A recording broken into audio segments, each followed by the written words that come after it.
Assalamualaikum warahmatullahi wabarakatuh. Alhamdulillah wassalatu wassalamu ala Rasulillah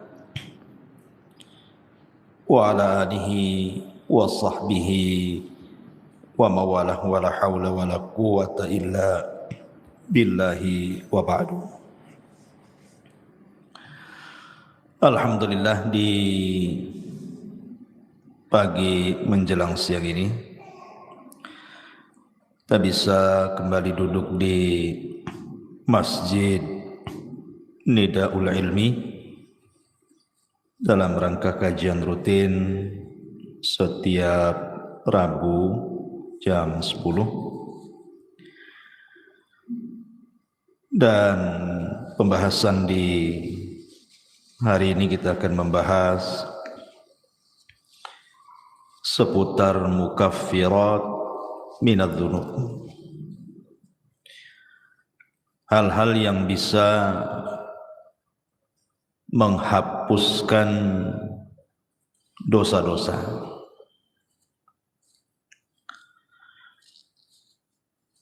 Tapi yang dimaksud di sini tentu tidak semua dosa, karena dosa itu terbagi menjadi 3. Ada dosa yang disebut dengan dosa yang paling besar yang tidak mungkin diampuni, seperti kesyirikan. Itu tidak mungkin diampuni kecuali kalau dia bertobat. Karena itu berdasarkan nas Al-Quran, innallaha la yaghfiru an yushraka bihi wa yaghfiru ma duna dzalika liman yasha. Allah tidak akan mengampuni dosa orang yang menyekutukannya,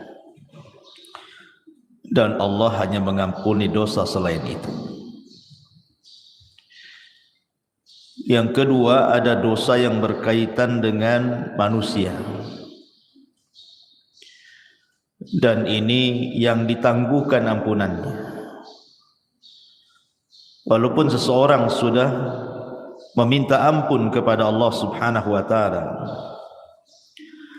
kalau belum mendapatkan keridhaan dan keikhlasan orang yang kita sakiti, kita zalimi, kita ambil haknya, kita rampas kehormatannya, dan begitu seterusnya, maka Allah Subhanahu wa taala tidak akan mengampuninya sampai ada kerelaan orang yang dizaliminya. Dan kalau dia sampai mati dan tidak kunjung pula mendapatkan kerelaannya, maka nanti akan terjadi qisas pada hari kiamat. Kemudian yang ketiga, inilah dosa antara kita dengan Allah Subhanahu wa taala. Inilah yang kita akan bahas, adalah dosa-dosa yang berkaitan kita dengan Allah Subhanahu wa taala selain syirik, ataupun dosa yang berkaitan dengan orang lain. Banyak perkara-perkara sebenarnya yang hanya dengan melakukan amalan-amalan tertentu, maka Allah Subhanahu wa taala dengan sendirinya akan mengampuni dosa-dosa kita. Bahkan ada amalan-amalan itu yang kalau dilakukan itu, walaupun dosa kita sebanyak buih di lautan, maka Allah Subhanahu wa taala akan mengampuninya. Seperti apa contohnya? Nabi sallallahu alaihi wasallam bersabda dalam sebuah hadis,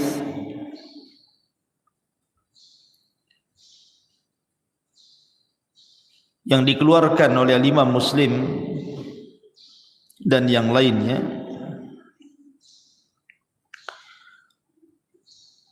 ketika menyebutkan riwayat tentang dosa-dosa yang akan diampuni walaupun dosa itu sebanyak buih di lautan. Kata Nabi sallallahu alaihi wasallam,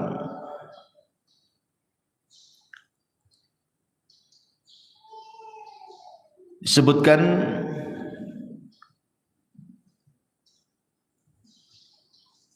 Taib.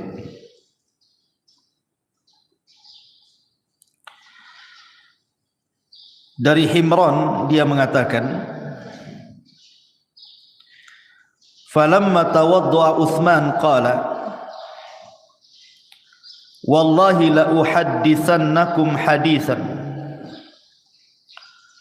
wallahi laula ayah fi kitabillahi ma haddathtukumuhu inni sami'tu Rasulullah sallallahu alaihi wasallam yaqul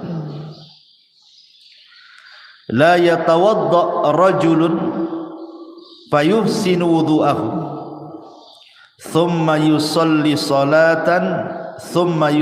salata illa ghufira lahu ma bainahu wa bainas salati allati taliha. Qala Urwah al-ayah innal ladzina yaktumuna ma anzalna minal bayyinati wal huda ila qawlihi al-la'inun, rawahu Muslim.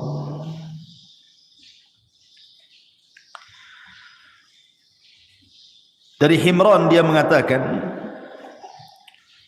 ketika Uthman ibn Affan radhiyallahu an, beliau melakukan wudu. Kemudian dia mengatakan, demi Allah, saya akan ceritakan kepada kalian sebuah hadis. Demi Allah, kalau bukan karena ayat dalam Al-Quran, tentu aku tidak akan ceritakan ini kepada kalian. Aku mendengar Nabi SAW bersabda, tidaklah seseorang berwudu, kemudian memperbaiki wudunya, kemudian salat, maksudnya salat 2 rakaat wudu, kecuali akan diampuni antara dia dan jarak solat dia yang akan dilakukan setelahnya.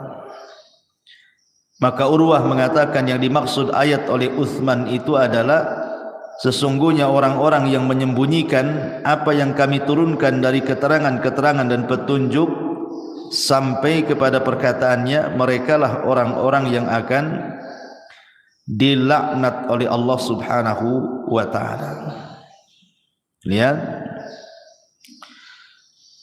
bagaimana di sini Uthman ibn Affan radhiyallahu anhu menjelaskan bahwa wudu itu bisa menggugurkan dosa. Jadi tetesan-tetesan air wudu itu bisa menggugurkan dosa kita. Artinya bahwa hanya semata-mata kita berwudu itu sudah diteteskan dosa-dosa kita lewat air wudu tadi.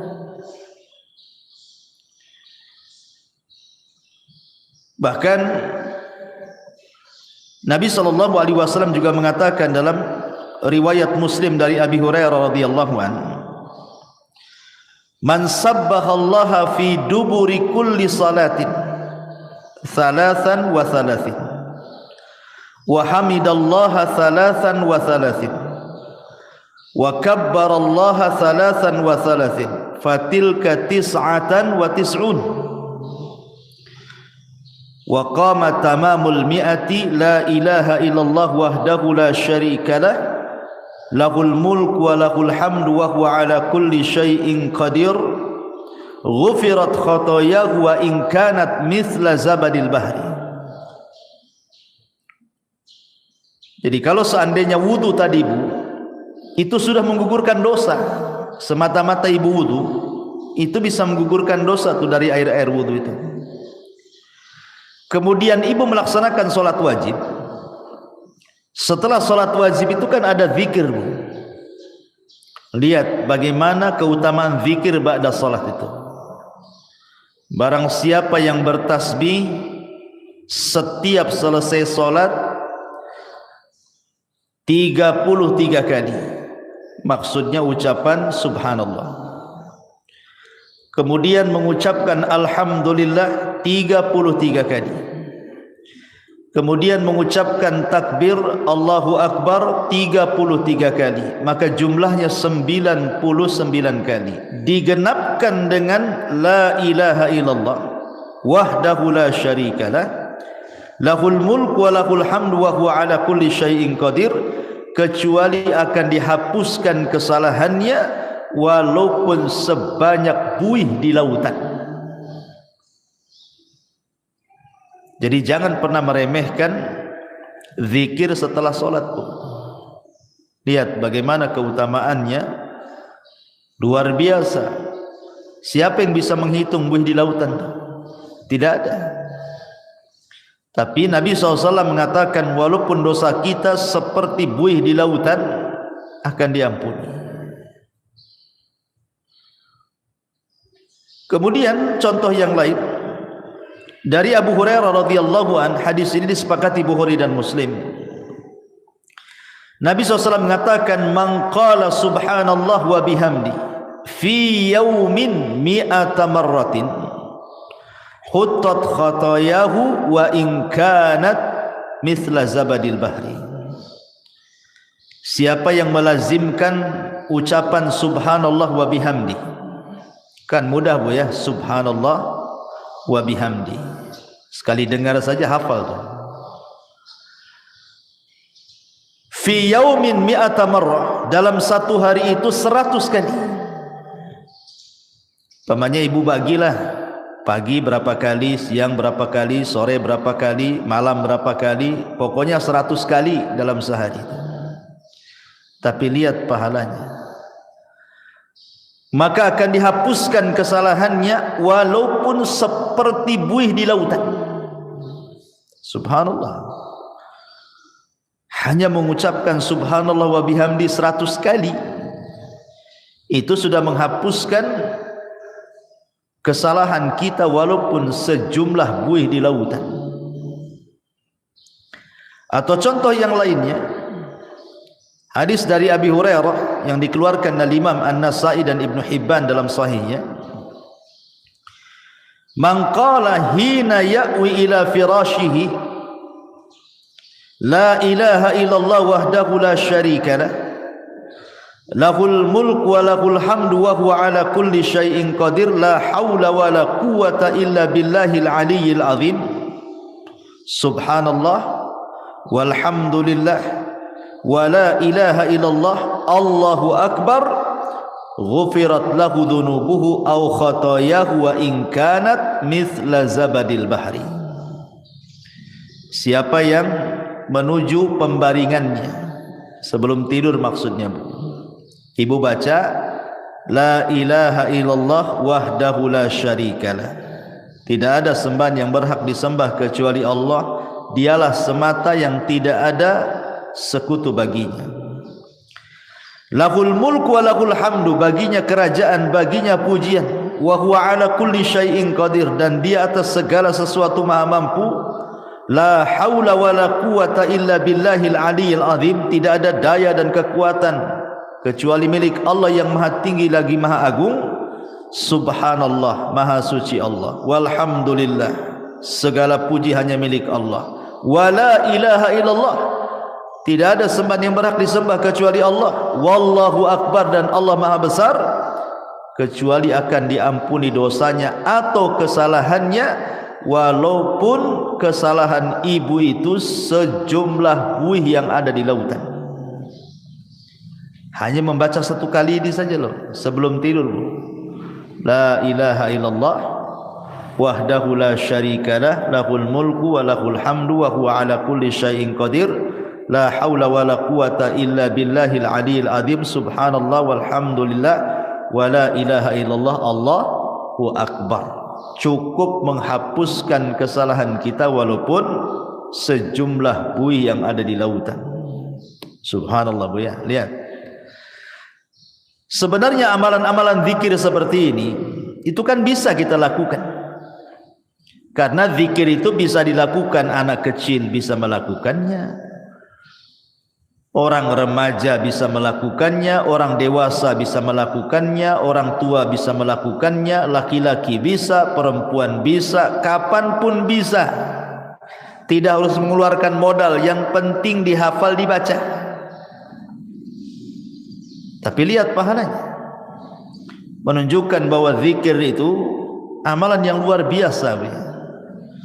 Salah satu penyebab dosa-dosa kita diampuni adalah dengan cara berzikir, baik berzikir yang sudah ditetapkan seperti setelah solat yang saya tadi sebutkan, ataupun sebelum tidur, ataupun zikir umum tadi, membaca subhanallah wa bihamdi 100 kali. Tapi itu sudah cukup tuh menghapuskan dosa kita walaupun sejumlah buih di lautan. Luar biasa. Sebenarnya Islam itu mudah gitu ya. Cuman kita saja yang kadang-kadang sulit untuk atau malas untuk melakukannya. Zikir kan beda Bu dengan solat. Harus ke masjid kalau laki-laki, harus ada gerakan walaupun ibu di rumah. Zakat harus pakai harta, haji apalagi capek-capek. Zikirnya hanya ngomong saja. Itu saja kadang-kadang malas kita berzikir. Tapi kita akan sebutkan beberapa amalan yang bisa menghapuskan banyak dosa.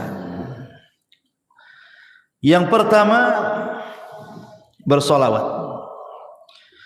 Bersolawat kepada Nabi sallallahu alaihi wasallam.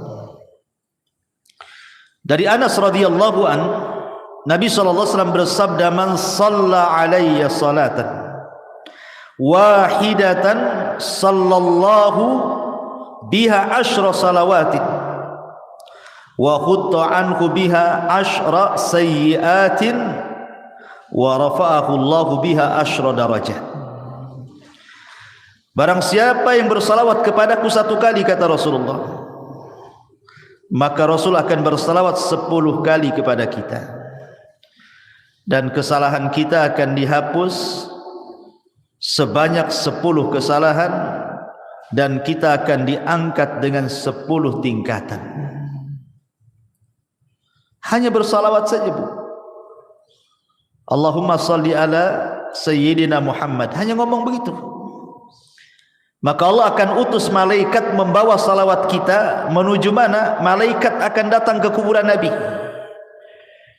Kemudian akan memberitahukan kepada Nabi kita bahwa ada di antara umatmu yang bersalawat kepadamu. Maka Rasul akan bersalawat 10 kali kepada kita. Subhanallah. Apalah sulitnya bersalawat? Sambil jalan dari sini pulang atau tadi dari rumah ke sini, Allahumma sholli ala Muhammad, kan enggak ada susah. Biasakan. Kalau bisa setiap ibu kaget itu yang dibaca. Karena saya di masyarakat itu aneh-aneh, kalau orang kaget apa pula yang diomongkan tuh. Ya. Bahkan saya punya kawan tuh, kalau kaget bilang jangkrik. Kan sayang gitu. Kaget aja jangkrik katanya, ya Allah kan. Apa susahnya Allahumma sholli ala Muhammad daripada jangkrik yang disebut? Ya, jadi salawat itu 1 kali sudah menghapuskan 10 kesalahan dari kita, mengangkat lagi 10 derajat dari kita. Rasul pula bersalawat 10 kali kepada kita. Ini yang pertama. Yang kedua adalah al-istighfar. Astagfirullah, astagfirullah, kan itu Bu ya. Kan mudah itu istighfar, sambil sini jalan pulang itu kan bisa astagfirullah, astagfirullah gitu ya. Disebutkan dalam sebuah hadis, Nabi sallallahu alaihi wasallam mengatakan, "Man lazimal istighfar ja'alallahu min kulli dzikin faraja." Siapa yang melazimkan baca istighfar, maka Allah akan jadikan kesulitannya lapang. Bahkan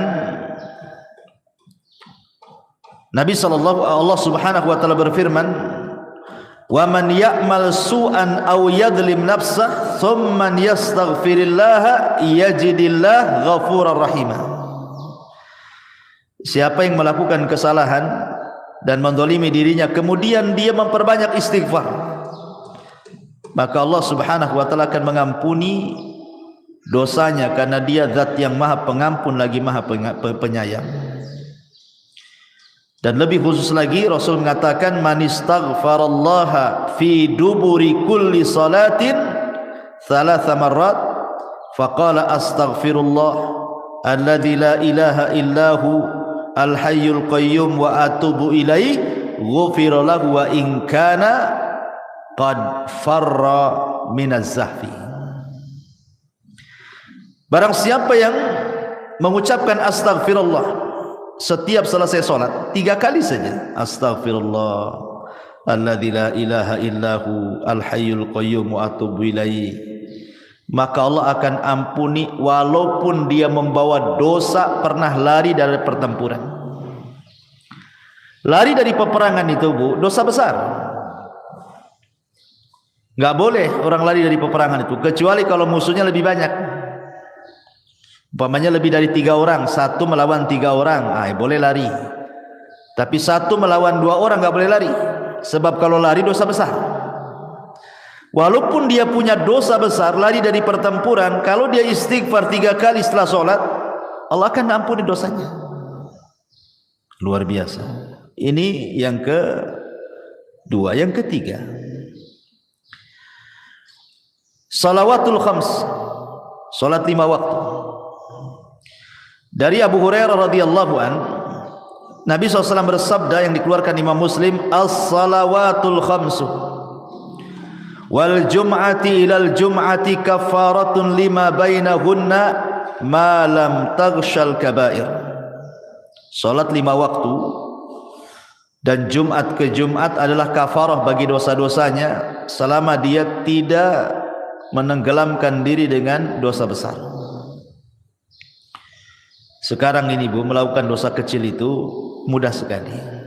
Kalau dulu mungkinlah ya melakukan dosa kecil tetapi agak sulit gitu ya. Tapi kalau sekarang ini hampir tiap hari kita melakukan dosa kecil, Bu. Karena setiap kita ini punya handphone masalahnya. Terkadang di handphone itu kan nengok YouTube, nengok Facebook, nengok TikTok, ya kan? Atau apalah gitu ya. Terkadang nengok aurat di situ, entah laki-laki entah perempuan, ya, yang di iklan-iklan lewat gitu kan. Kadang-kadang yang lewat di iklan itu kan nggak pakai jilbab juga tuh. Kadang-kadang ada yang lagi sepak bola gitu kan, di atas lutut celananya itu kan aurat laki-laki. Kadang terlihat laki-laki, terlihat aurat perempuan hampir setiap hari. Entah di iklan, entah di apa gitu kan. Itu kan termasuk dosa kecil. Maka kalau seseorang kemudian melanggengkan solat 5 waktu, maka solat dari zuhur ke asar, asar ke maghrib, maghrib ke isya, isya ke subuh, subuh ke zuhur, itu di antara selang waktu solat wajib ke wajib berikutnya itu menghapuskan dosa. Bahkan di zaman Nabi ada seorang anak muda itu berkhalwat dengan seorang perempuan, tapi tidak melakukan zina, maksudnya zina benaran. Hanya mungkin ya pegang-pegang, peluk-peluk, cium-cium gitu saja kan. Tapi tidak sampai zina besar. Tapi di mata para sahabat, dosa yang seperti itu sudah dianggap dosa besar itu. Nyesel dia. Datang dia kepada Nabi.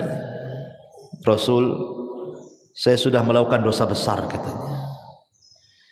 Kenapa? Kata Rasul, tadi saya berkhalwat dengan seorang perempuan begini, tapi tidak sampai melakukan zina besar, hanya berkhalwat saja. Kata Nabi SAW, hal shallaital asra ma'iya jama'atan, apakah tadi engkau solat asar bersamaku jamaah? Kata anak muda ini, ya wahai Rasul. Apa kata Rasul? Idhab faqad ghafarallahu lak, pergi kamu, Allah sudah ampuni dosamu. Kenapa? Karena Allah mengatakan innal hasanat yudhibna sayyi'at, bahwa kebaikan-kebaikan itu bisa menghapuskan keburukan. Taib. Selanjutnya apa lagi? Sedekah. Dalam sebuah hadis yang dikeluarkan ataupun dari sahabat Hudzaifah bin Yaman, ketika Umar bin Khattab radhiyallahu an menanyakan kepada Hudzaifah soal fitnah yang akan terjadi di akhir zaman, Maka kemudian adalah yang kemudian Hudzaifah bin Yaman mengatakan, ana sami'tuhu yaqul, aku mendengar Nabi SAW bersabda, kata Hudzaifah, fitnatur rajuli fi ahlihi wa malihi wa jarihi tukaffiruha as-salatu was-siyamu was-sadaqah. Fitnah seseorang dari keluarganya, dari hartanya, dari tetangganya itu bisa digugurkan dengan salat, puasa dan sedekah. Jadi sedekah juga bisa menggugurkan dosa. Bahkan kalau seandainya sedekah itu dilakukan secara sirriyah, tidak terang-terangan, Bu, yang tahu hanya ibu dengan Allah Subhanahu wa taala saja. Gimana caranya, Ustaz, sedekah sirriyah itu? Oh, gampang. Sekarang kan di handphone itu sudah banyak tuh program SMS banking itu, Bu, ya. Kirim saja lewat SMS banking. Kemudian coret namanya, kan? Gak nampak tuh. Pengirimnya dicoret. Kan tidak ada yang tahu siapa pengirimnya. Sudah gitu saja. Tinggal konfirmasi. Ya, jangan dikasih tahu konfirmasinya. Kalau udah tahu nomornya, tahu pula dia, kan? Pakai nomor lain. Ya, jadi orang tak tahu yang dari sumbangan tuh. Makanya Nabi SAW mengatakan, sadaqatus sir tudfi'u ghadaba rabb. Bahwa sedekah yang tidak terang-terangan itu bisa menghilangkan kemurkaan Allah Subhanahu wa taala. Bahkan dalam riwayat, tudfi'ul khati'ah kama yudfi'ul ma'un nar. Bisa menghilangkan kesalahan seperti api bisa dipadamkan dengan air. Rawahu Tirmidzi. Jadi sedekah juga bisa menggugurkan dosa. Kemudian apalagi intidharus shalah. Intidharus shalah, menunggu waktu salat. Rindu rasanya ibu itu di rumah itu, kapan duhur kok lama kali ya, katanya. Nanti sudah sholat duhur, kapan asar ini kok lama kali. Habis asar, aduh, kapan nih maghrib ini kok lama kali. Ini terbalik, aduh, udah duhur lagi, katanya. Nanti asar, cepat kali waktu ini, baru tadi itu sudah asar. Ah, itu sholat jadi beban bagi dia tuh kalau ngomong kayak gitu tuh. Tapi kalau orang rindu menunggu sholat dan ingin sholat kembali, maka Nabi SAW mengatakan, isbagul wudu fil makari wa i'malul aqdam ilal masajid wa intidharus salati ba'das salah yughassilul khataya ghuslan. Sempurnakan wudumu ketika engkau susah untuk berwudu, entah airnya dingin, kayak sekarang kan lagi hujan terus nih di Batam nih, perasaan greges terus kan, Bu, ya, dingin-dingin terus. Apalagi datang subuh, nengok air kayak nengok es gitu ya. Tapi dipaksakan wudu, nah, itu namanya menyempurnakan wudu. Gak suka nyentuh air pun tetap dia berwudu. Ataupun melangkahkan kaki ke masjid, ataupun menunggu sholat setelah sholat, maka itu bisa mencuci kesalahan-kesalahannya. Hadis ini sahih ala syarti Muslim dan dikatakan oleh Syekh Albani sebagai hadis sahih. Jadi menunggu salat ke salat itu bisa menggugurkan dosa. Kemudian apalagi seseorang yang terkena penyakit ataupun seseorang yang dilanda kesulitan, kesedihan, masalah gitu ya. Kemudian dia sabar. Kata Nabi SAW dari hadis Aisyah radhiyallahu anha, ma min musibatin tusibul muslim illa kaffarallahu biha anhu hatta syaukata yushakah. Rawahul Bukhari. Tidaklah sebuah musibah menimpa seorang muslim kecuali Allah Subhanahu wa taala akan jadikan itu kafarah bagi dia, penghapus dosa-dosanya. Sampai kepada duri yang menancap sekalipun kalau dia sabar. Umpamanya ibu ini jalan kaki, Dari sini tiba-tiba kok ada lah yang nancap itu, entah tusuk sate gitu ya, atau mungkin duri tanaman. Kemudian ibu merasakan sakit, tapi ibu tidak ngeluh, ibu sabar gitu ya. Alhamdulillah, mudah-mudahan ini jadi penghapus dosa gitu ya. Itu bisa menghapuskan dosa tuh ya. Tapi jangan ditusukkan, ambil peniti, tusukkan pula kan itu. Itu sengaja ditusuk-tusukkan. Tak boleh itu menyakiti badan. Karena badan ini milik Allah. Dari ujung rambut sampai kaki itu milik Allah, tak boleh disakiti. Kalau kita disakiti oleh diri sendiri, sengaja ambil peniti dicolokkan gitu ya ke badan kita, berdosa kita.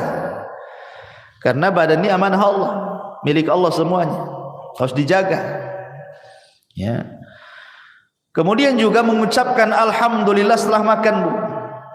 Ibu makan nih, makan apa saja, entah makan nasi, entah makan bakso, entah makan mie, entah makan apa sajalah ya. Yang penting setelah makan, ibu mengucapkan alhamdulillah. Man akala ta'aman thumma qala alhamdulillah. Barang siapa yang mengucapkan alhamdulillah setelah dia makan, maka ghufira lahu ma taqaddama min dzambi wa ma ta'akhkhar. Dia akan dihapuskan dosa-dosanya yang telah dan yang berlalu. Subhanallah. Hanya mengucapkan alhamdulillah saja habis makan, Bu. Itu sudah bisa menghapuskan dosa, kan luar biasa. Apalah susahnya alhamdulillah habis makan. Ya. Kemudian juga ketika salat, Bu, ketika amin, ketika imam mengatakan ghairil maghdubi alaihim waladdallin, amin, ya gitu ya. Ketika imam mengatakan amin, nah, kita juga ikut tuh amin. Artinya aminnya imam dengan aminnya makmum itu harus sama. Jangan imam dulu baru makmum, tidak. Dengar imam waladzalin saja, langsung ibu amin. Jadi aminnya ibu dengan aminnya imam itu sama. Maka kata Nabi SAW, idza ammanal imam fa aminu fa innahu man wafaqa ta'minahu ta'minal malaikati ghufira lahu ma taqaddama min dzambi.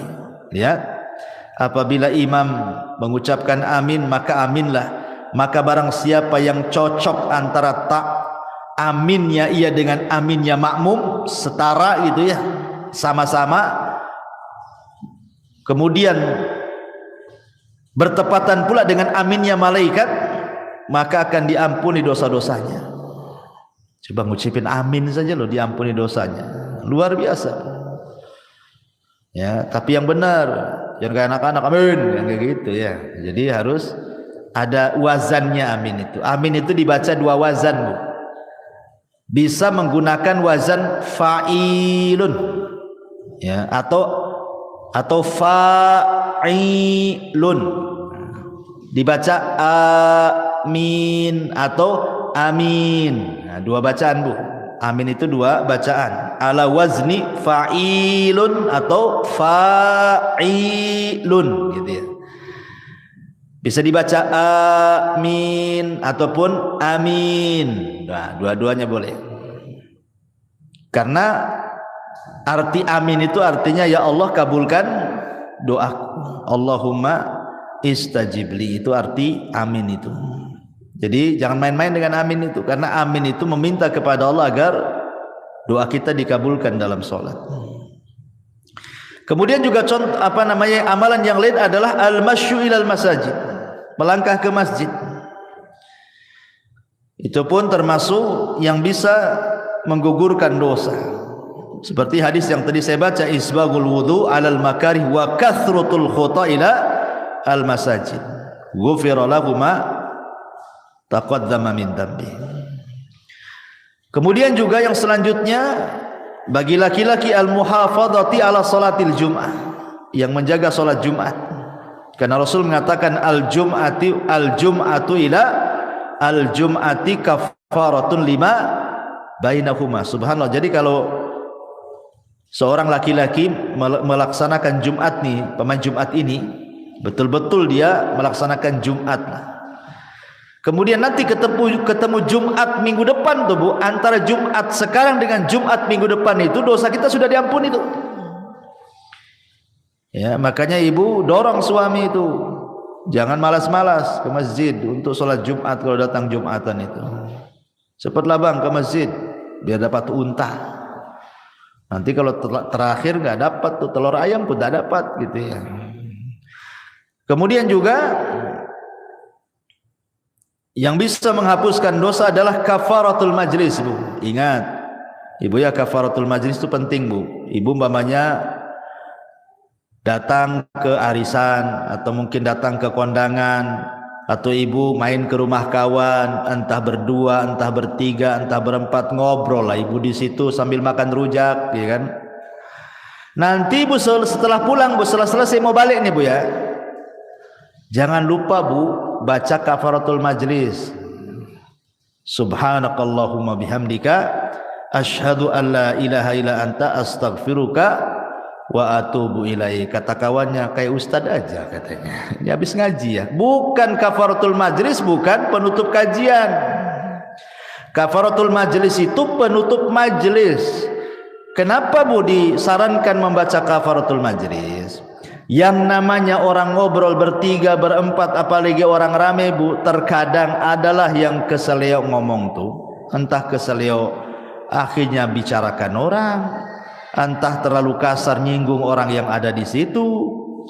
Coba bayangkan, coba ibu datang ke rumah kawan tak ada dosa, tahu-tahu ngobrol di situ jadi punya dosa. Akhirnya apa? Gibain orang, atau mungkin tersinggunglah orang yang ada di situ dengan ucapan ibu gitu ya, atau dengan intonasi ibu disangka ibu marah, jadi orang nggak enak kan.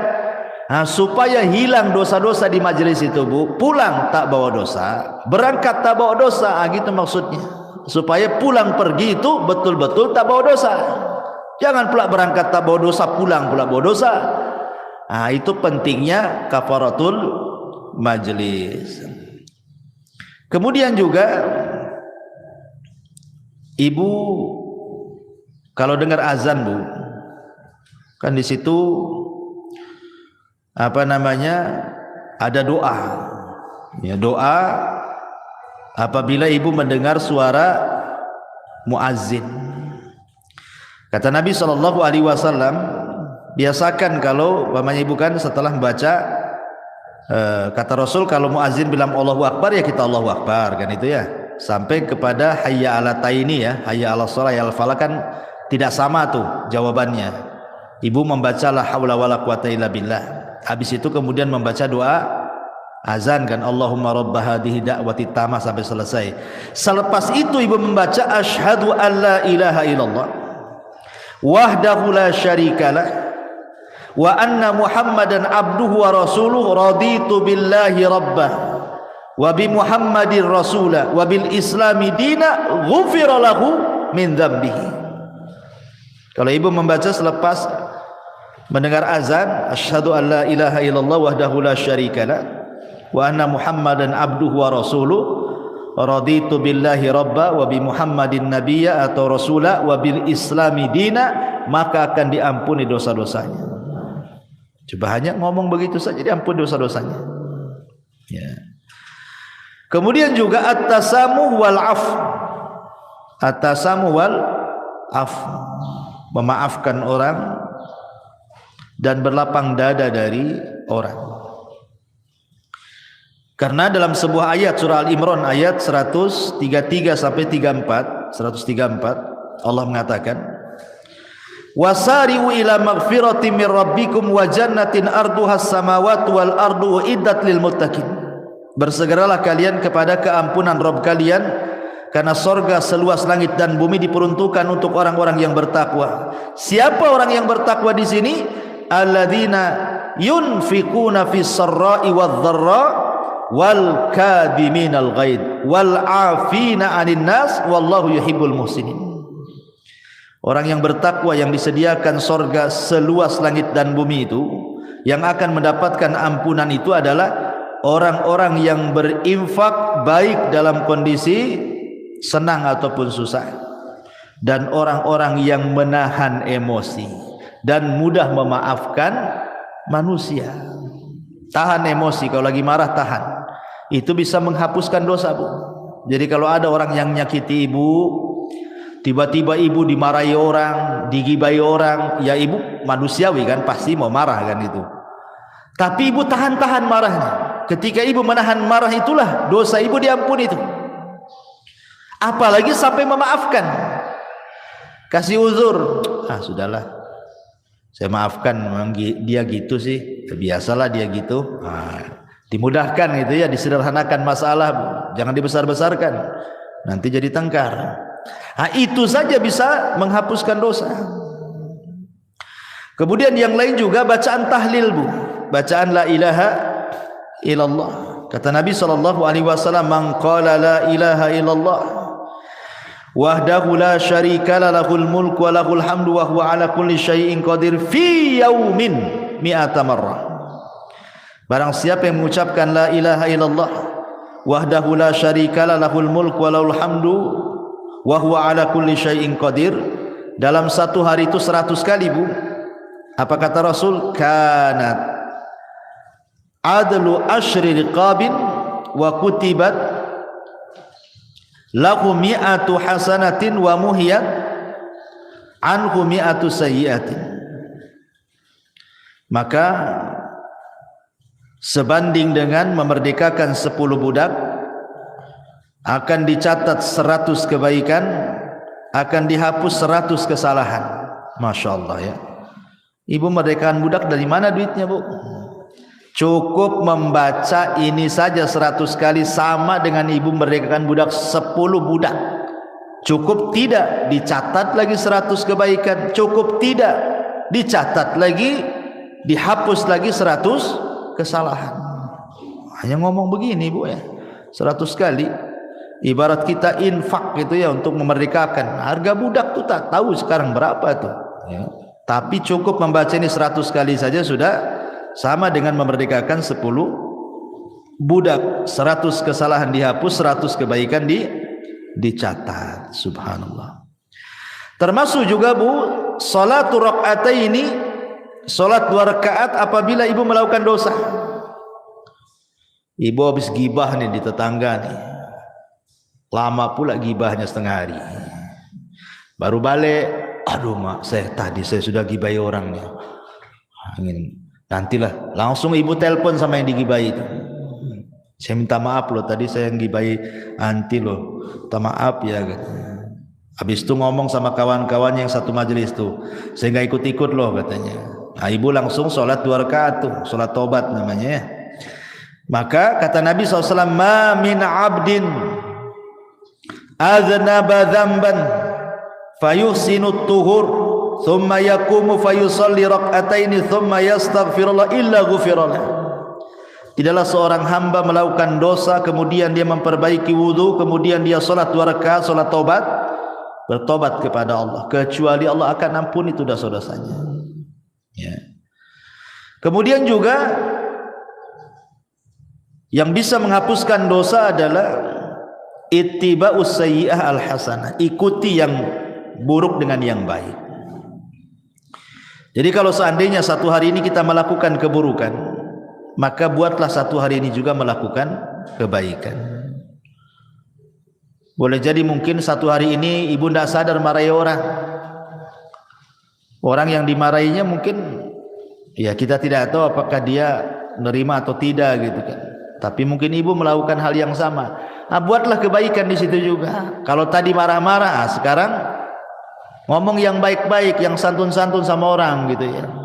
Jadi imbangi itu keburukan dengan kebaikan.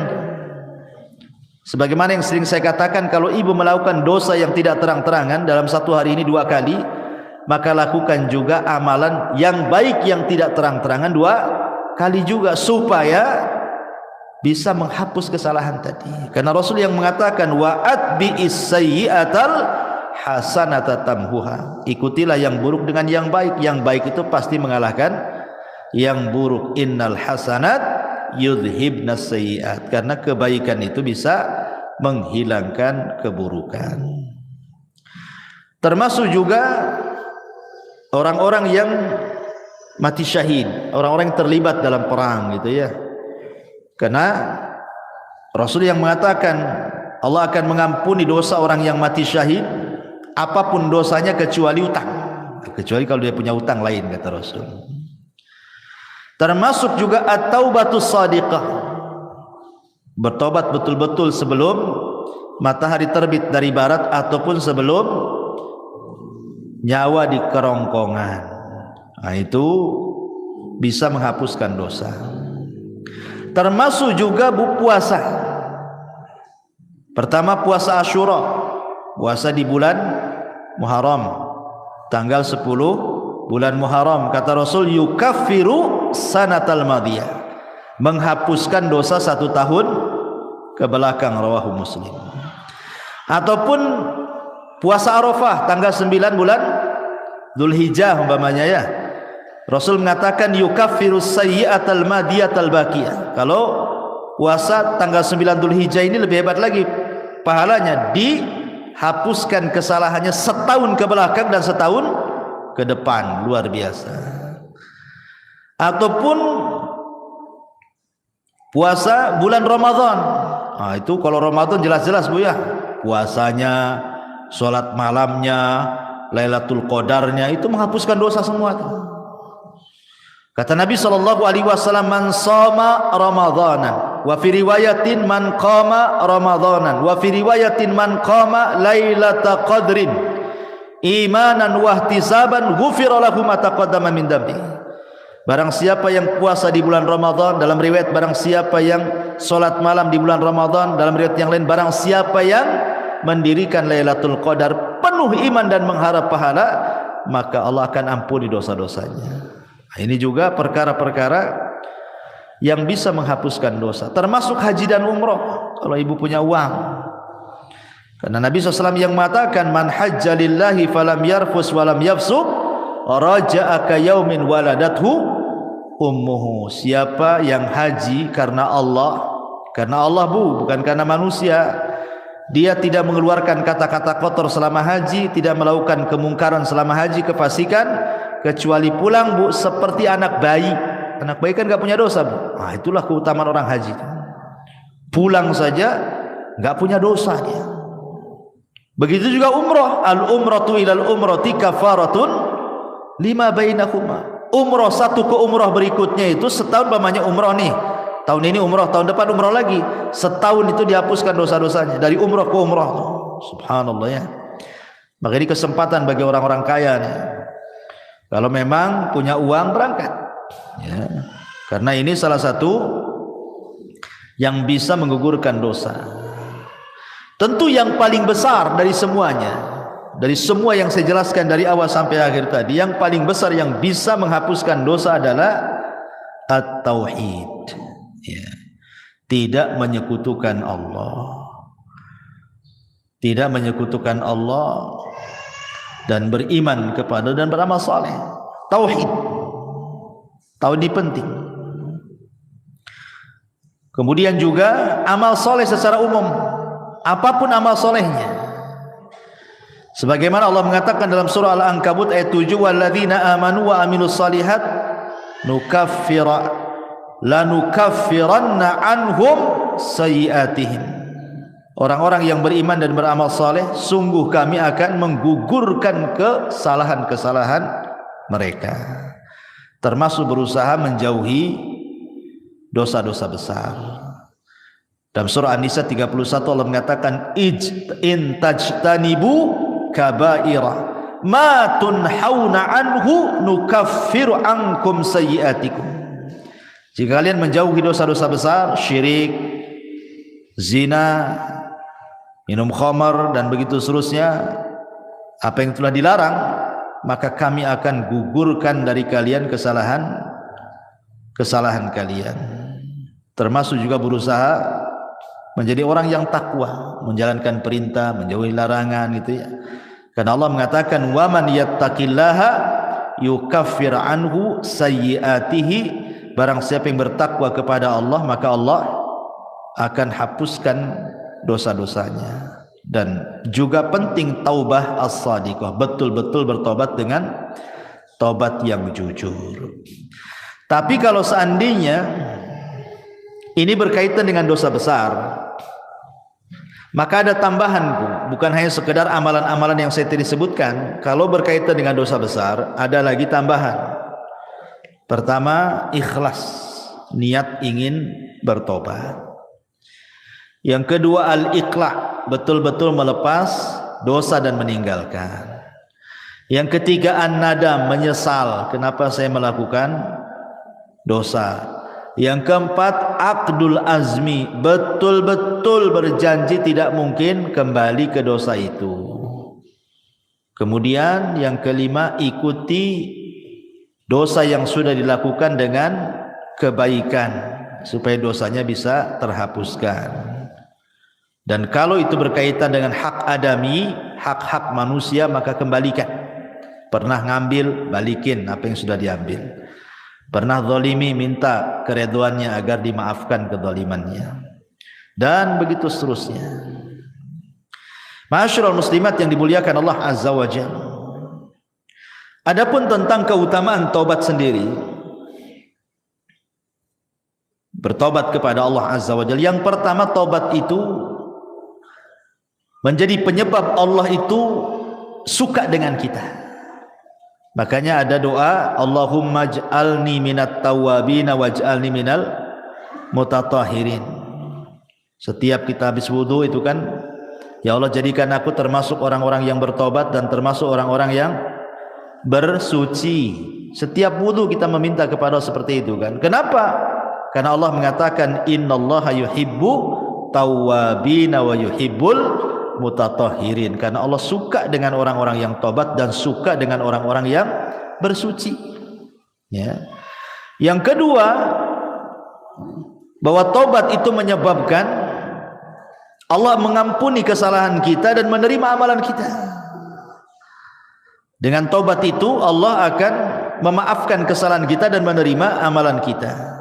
Yang ketiga, dengan tobat itu kita diselamatkan dari neraka dan dimasukkan ke dalam surga, dan itulah keberuntungan yang sebenarnya. Faman zuhziha 'anil nar wa udkhilal jannah faqad faz. Siapa yang dikeluarkan dari neraka dan dimasukkan ke dalam surga, itulah keberuntungan yang sesungguhnya. Termasuk penyebab seseorang mendapatkan rahmatnya. Orang yang suka tobat itu, maka akan datang rahmat Allah. Karena Allah mengatakan, Allah itu lebih senang dengan tobatnya seorang hamba dibandingkan seseorang yang safar ke padang pasir bawa unta dan semua perbekalannya di atas unta. Ketika dia tidur, minggat pula lah unta itu karena enggak diikat. Akhirnya orang ini temenung, matilah aku di padang pasir ini, tak ada minum, tak ada makan, tak ada unta katanya kan. Akhirnya dia cari sana sini enggak ketemu, sudah pasrah dia mau mati di padang pasir. Akhirnya dia pun tertidur. Ketika terbangun, untanya pula depan mukanya. Apa enggak senang, Bu? Tapi Rasul mengatakan Allah lebih senang kepada hamba yang bertobat dibandingkan orang ini yang mendapatkan unta dan perbekalannya. Kenapa? Karena Allah itu akan mencurahkan rahmatnya kepada orang yang bertobat. Termasuk tobat juga adalah sebab mendapatkan pahala besar, dan termasuk tobat juga adalah mendapatkan banyak kebaikan setelah keburukan yang dilakukannya. Baik, ma'asyiral muslimat yang dimuliakan Allah Subhanahu wa taala, intinya bahwa seorang hamba itu tidak boleh bosan untuk mencari rahmat Allah Subhanahu wa taala. Karena walaupun malaikat, Bu, malaikat itu hamba yang tidak pernah bermaksiat kan, Bu. Tapi Adam itu adalah makhluk yang bermaksiat. Tetapi Allah Subhanahu wa taala muliakan Adam dibandingkan malaikat kan, Bu. Adam bermaksiat, kemudian bertobat. Malaikat bertobat terus, tak pernah maksiat. Tapi Allah muliakan Adam. Kenapa? Perhatikan hadis Nabi sallallahu alaihi wasallam. Kata Nabi sallallahu alaihi wasallam, "Walladzi nafsi biyadi, law lam tudhnibu la dhahaballahu bikum wa la jaa biqaumin yudhnibun fayastaghfirunallaha fayaghfiru lahum. Demi zat yang jiwaku di tangannya, kata Rasul, seandainya kalian tidak melakukan dosa seperti malaikat, anggaplah kalian seperti malaikat, tidak punya dosa, tidak pernah melakukan dosa, tentu Allah akan binasakan kalian semua.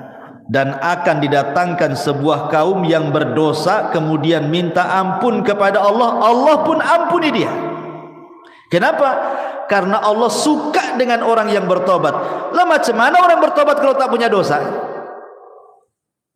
Kan bertobat tuh karena punya dosa, kemudian dia bertobat. Allah suka tuh dengan orang yang bertobat. Tapi jangan disengaja buat dosa, nanti tak sempat pula bertobat. Ya. Jadi maksudnya di sini adalah lihat bagaimana keutamaan orang yang bertobat, kan? Karena memang Allah Subhanahu wa taala sudah memang melekatkan kepada anak Adam itu pasti berbuat dosa. Kullu bani Adam khata'un wa khairul khata'in at-tawwabun, kan itu. Setiap anak Adam itu pasti dosa. Pasti melakukan dosa. Kalau ada ibu yang mengatakan saya tidak pernah berbuat dosa, kadzabti, dusta ibu ini. Dustakan orang yang mengatakan saya tidak pernah berbuat dosa. Karena dosa itu macam-macam. Tetapi sebaik-baik orang yang melakukan dosa, tobat. Ya, bertobat kepada Allah Subhanahu wa taala.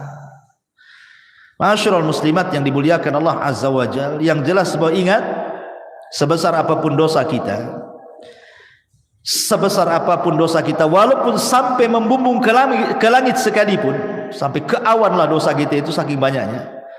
Kalau kita datang betul-betul menghadap Allah ingin bertobat, apa dalam hadis qudsi itu? Allah katakan, ya ibadi lau dhunubuka ananas sama thumma astaghfartani ghafartu laka ala ma kana minka wala ubali. Hei anak Adam, sekalipun dosamu melambung sampai ke langit, kata Allah, tapi kau datang kepadaku dengan ikhlas ingin bertobat, ku ampuni, aku enggak peduli, kata Allah. Lihat bagaimana luasnya rahmat Allah Subhanahu wa taala. Sampai Amr bin As ini kan Bu, seorang sahabat. Dia baru masuk Islam setelah 20 tahun. Dia sama dengan Khalid bin Walid tuh, 20 tahun baru masuk Islam. Setelah lewat Islam 20 tahun baru masuk Islam tuh. Khalid bin Walid, Amr bin As, dan ada satu kawannya itu, 3 orang. Khalid bin Walid langsung masuk Islam, berbaiat kepada Rasul. Amr bin As pula ragu-ragu. Kata Rasul, kenapa kau ragu-ragu, hai Amr? Apakah kau ragu-ragu dengan agamaku? Kata Rasul. Kata Amr, bukan itu wahai Rasul. Aku ingin masuk Islam tapi ada syaratnya, kata Amr. Kata Rasul, apa syaratnya? Begini Rasul, kau tahu apa yang sudah kulakukan kepadamu dan sahabatmu. Sampai ketika kaum muslimin hijrah ke Habasyah juga, Amr bin As yang melobi Najasyi untuk memulangkan. Kau sudah tahu dosaku banyak wahai Rasul. Saya siap masuk Islam. Pertanyaannya, aku minta syarat. Kata Rasul, apa syaratnya? Seandainya aku masuk Islam, maukah kau berdoa kepada Allah agar dosa-dosa yang selama ini kulakukan kepadamu dan sahabat-sahabatmu Allah ampuni? Rasul pun tersenyum dan mengatakan, ya Amr, innal Islam yahjubu ma qabla. Amr, Islam itu menghapuskan dosa-dosa sebelum Islam. Sebagaimana taubat itu tahjubu ma qabla, menghapuskan dosa-dosa sebelum taubat. Artinya nikmat Allah, rahmat Allah itu luas. Di zaman Bani Israel ada 99 orang dibantai oleh preman, tapi dapat hidayah. Preman ini ingin bertaubat. Datang dia kepada seorang rahib, jahil pula rahib ini. Rahib, Pak Pendeta, saya ingin masuk bertobat nih, saya sudah membunuh 99 jiwa nih, macam mana cara nebusnya nih? Kata pendeta itu, oh nggak bisa, kau dosamu udah banyak tuh. Satu orang kau bunuh saja besar, 99 pula kau bunuh, tak bisa, nggak ada tobat bagimu. Gitu. Marah dia, dibantai pula tuh si rahib itu. Kenapa 100 jiwa dia bantai? Tapi dia tidak putus asa ingin bertobat. Ketemulah seorang alim, memang ahli ilmu gitu ya, bertanya, ada nggak tobat? Saya sudah membunuh 100 jiwa, yang terakhir seorang rahib ku bantai gitu. Akhirnya kata sang alim nih, ada, tapi kau harus datang ke perkampungan. Kampung itu semua orang alim, orang soleh, orang baik. kau gabunglah dengan mereka. Mudah-mudahan Allah berikan rahmat kau di sana. Menunjukkan apa? Lingkungan itu mempengaruhi tobat. Ya, berangkat dia di tengah jalan entah berantah, mati pula dia, entah jatuh entah apa, mati dia. Belum sampai ke kampung yang dituju, datang malaikat azab mau ngambil ruhnya. Dia pantas masuk neraka katanya. Datang pula malaikat rahmat, bukan, dia ahli sorga karena sudah ada niat tobat. Kata malaikat azab, tidak bisa, dia sudah membunuh 100 jiwa, yang terakhir tuh pendeta dibunuh dia katanya. Akhirnya rebutanlah ruhnya malaikat azab dan rahmat ini. Akhirnya Allah mengutus apa? Malaikat hakim. Kata malaikat hakim pemutus ini, tunggu dulu, jangan diputuskan apakah dia termasuk ahli nar atau ahli jannah katanya. Kita ukur dulu antara kematian dia jaraknya dengan kampung yang dituju, dengan kematian dia kepada orang yang bertanya. Kalau dekat kepada yang bertanya, masukkan dia ke neraka. Kalau dekat ke kampung yang dituju, masukkan dia ke sorga. Sebenarnya disebutkan dalam riwayat itu, dia itu baru keluar dari orang yang bertanya. Artinya desa yang dituju masih jauh itu sebenarnya. Tapi karena Allah luas rahmatnya, dilipatlah bumi itu sama Allah. Akhirnya didekatkan ke kampung itu. Padahal sebenarnya dekat ke yang ditanya karena baru keluar dari orang yang bertanya itu. Tapi karena rahmat Allah itu luas, dilipat bumi sama Allah, didekatkan ke kampung yang akan dituju bertobat. Subhanallah. Itulah kenapa Allah mengatakan inna rahmati taghlibu ghadabi. Rahmatku mengalahkan kemurkaanku. Allah lebih sayang. Ya, karena sudah ada niat tobat, dilipat bumi, dekatkan pula ke kampung bertobat, masuklah dia ke dalam sorga. Itu menunjukkan apa? Jangan putus asa dari rahmat Allah Azza wa Jalla. La taqnatu min rahmatillah, innallaha yaghfiru dzunuba jami'a. Jangan pernah putus asa dari rahmat Allah. Karena Allah itu mengampuni semua dosa, sebesar apapun dosa, hatta syirik sekalipun. Anggaplah syirik sekalipun. Tapi kalau dia ingin bertobat kepada Allah Subhanahu wa taala, enggak ada mustahil. Allah itu Ghafurur Rahim. Allah itu Maha menerima tobat siapapun. Dan harus yakin, ya, rahmat Allah itu luas. Rahmat Allah itu seluas-luasnya, sampai ada seorang anak muda di zaman Bani Israel, tidak pernah melakukan dosa 70 tahun. Mana ada zaman sekarang anak muda enggak melakukan dosa? Yang ada gemar melakukan dosa. Jadi ada anak muda di zaman Bani Israel itu 70 tahun dia tak berbuat dosa, meninggal dia, berdiri di pintu sorga. Kata Allah, masuk kau ke dalam sorga dengan rahmatku. Kata anak muda itu, tidak mau saya ingin masuk sorga dengan amalanku katanya. Kata Allah, masuk kau ke dalam sorga dengan rahmatku. Tidak, saya tidak akan masuk sorga dengan rahmatmu, tapi saya ingin masuk sorga dengan amalanku. Kalau memang aku pernah berbuat dosa, kemudian kau ampuni dosaku, kau masukkan aku ke sorga dengan rahmatmu, wajar. Aku loh tidak pernah berbuat dosa, masa dengan rahmatmu aku masuk sorga? Aku ingin masuk sorga dengan amalanku katanya. Kata Allah, baik, hitung berapa amalmu. Dihitunglah amalannya itu. Rupanya setelah dihitung amalannya tidak sebandinglah dengan satu nikmat Allah yang Allah berikan kepadanya berupa penglihatan. Takut dia tak masuk sorga. Akhir mengatakan, ya Rabb, sudahlah, enggak apa-apa, masukkan aku ke surga dengan rahmatmu saja katanya. Nah, lihat. Jadi rahmat Allah itu luas. Jangan stres. Banyak orang yang stres gara-gara pernah melakukan dosa, ingin tobat, kayaknya Allah sudah tutup pintu tobat. Enggak, Allah itu beda dengan manusia. Kalau manusia kita sakiti, kita jengkeli, ya kan Bu, kemudian kita datang ke rumahnya, ngetuk pintu, tadi buka-buka sama dia. Tapi kalau Allah berbeda. Kalau kita hari-hari mengetuk pintu langit, minta ampun kepada Allah, Allah lah setiap hari loh, sepertiga malam akhir loh, menawarkan ampunannya kepada kita. Hei hamba-hambaku, kata Allah, man yad'uni fa astajibalah, wa man yas'aluni fa u'tiyah, wa man yastaghfiruni fa aghfirullah. Siapa yang berdoa aku kabulkan, siapa yang minta aku kasih, siapa yang minta ampun ku ampuni. Tiap malam, tiap sepertiga malam Allah mengatakan seperti itu. Ada kesempatan setiap hari. Dan hebatnya Allah itu Bu, salah satu di antara sifat Allah itu atau nama-nama Allah itu ada sitir. Allah itu memiliki sifat sitir. Sitir itu apa Bu? Menutup aib kita. Kita melakukan dosa di malam hari, Allah tutup pula aib kita di siang hari. Kita melakukan dosa di siang hari, Allah tutup aib kita di malam hari. Kurang apa Allah itu coba? Sudah kita berbuat dosa kepada Allah, Dia pula tutupi aib kita. Karena mulianya manusia itu karena ditutup aibnya sebenarnya. Coba kalau seandainya orang itu dibongkar aibnya, Bu, nggak ada orang menghormati orang itu, pasti meletakkan pasir semua di atas kepalanya. Imam Ahmad saja ngomong begitu. Ketika murid-muridnya datang kepada Imam Ahmad lagi belanja tuh di pasar tuh. Kata murid-muridnya, "Ya Imam, biar kami bawa barang-barangmu ke rumah. Kau jalan kaki saja. Kau kan guru kami," katanya. Kata Imam Ahmad, "Enak saja kau ini," katanya. "Kau kan nggak tahu aibku saja," kata Imam Ahmad. "Kalau kau tahu aibku, Allah bongkar aibku, pasti kau letakkan pasir di atas kepalaku. Aku dihormati itu karena Allah tutup aibku," katanya.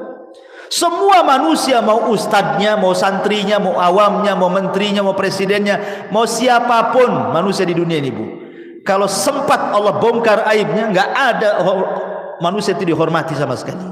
Jangankan itu, gara-gara ngomong satu kali kepleset, Bu, yang tadinya ditokohkan, dibanggakan, dipuji, ngomong pula di YouTube salah, kepleset, menghina anu, menghina ini, dia dibully sama netizen, habislah dia, Bu. Itu baru kepleset satu tuh, sudah dihabiskan nih, nggak dihormati lagi, dicaci maki yang ada itu sama netizen. Gimana kalau satu umur dia betul-betul ditampakkan aibnya? Ya Allah ya Rabb, tidak ada manusia yang mulia di hadapan manusia. Bersyukur kita punya Allah itu Maha Sitir. Ya, sudah kita berbuat dosa, Allah tutup pula. Alhamdulillah. Dan habis itu Allah kasih pula peluang kita bertobat. Enak, Bu. Kalau ibu buat salah sama saya, Bu, ibu minta maaf, paling jawaban saya, nantilah, tengoklah. Kalau pantas dimaafkan, saya maafkan. Kalau tak pantas, ya tak saya maafkan. Nah itu kalau kita tuh. Kalau tidak, sudah kita berbuat salah sama Allah, Allah tutup aib kita, Allah kasih pula peluang tobat. Masya Allah. Allah itu Rahim, Rahman, Ghafur, ya, Latif, luar biasa nama-nama Allah Subhanahu wa taala. Wallahu a'lam bishawab. Ini saja yang bisa sampaikan, Bu. Ya, silakan kalau ada yang mau bertanya gitu sebelum kita tutup.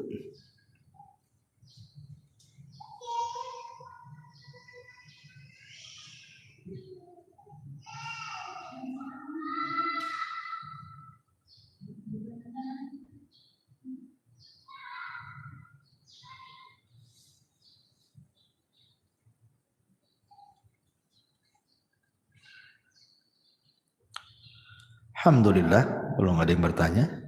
Nah, makin cepat makin baik. Subhanakallahumma bihamdika asyhadu an la ilaha illa anta astaghfiruka wa atubu ilaik. Wallahu ta'ala alam. Assalamualaikum warahmatullahi wabarakatuh.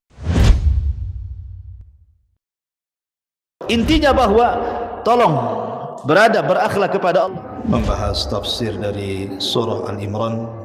Lahirlah Imam Muslim, Abi Dawud, Tirmidzi, Ibnu Hibban. Jadi ketika Yunus alaihi salatu wassalam terkena undian itu,